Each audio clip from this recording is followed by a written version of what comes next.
บังเอิญเธอมองเห็นว่าสายตาคู่หนึ่ง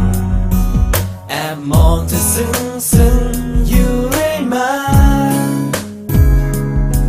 อยากให้เธอไม่ทันคิดไม่สนใจสิ่งนั้นที่เกิดอาการตอนเธอไม่ยืนคุยข้างกันช่วยอย่าสงสัยอย่าได้ไหมช่วยเห็นใจฉันเธอ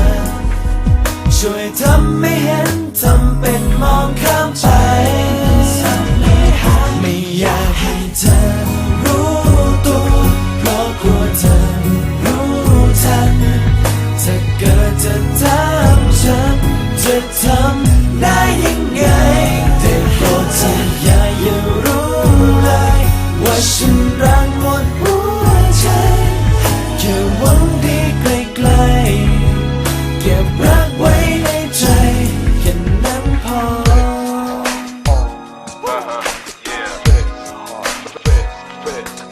จะไม่ชวนไปดูหนัง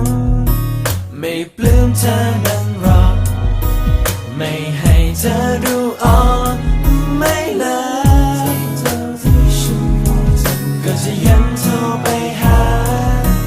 และพูดจาเหมือนเคยไม่ส่งข้อความอะไรที่แค่เล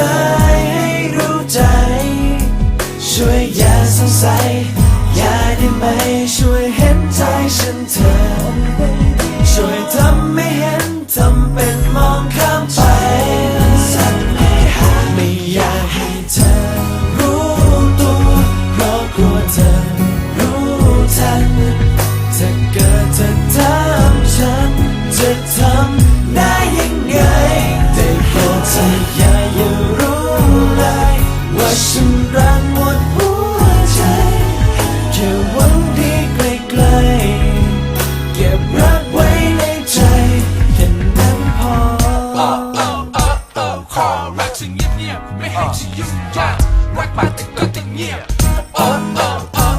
สื่อยังไม่ได้แต่ว่ามันก็ไม่แน่ก็คงสายไปไม่อยากให้เธอรู้ตัวเพราะกลัวเธอรู้ทัน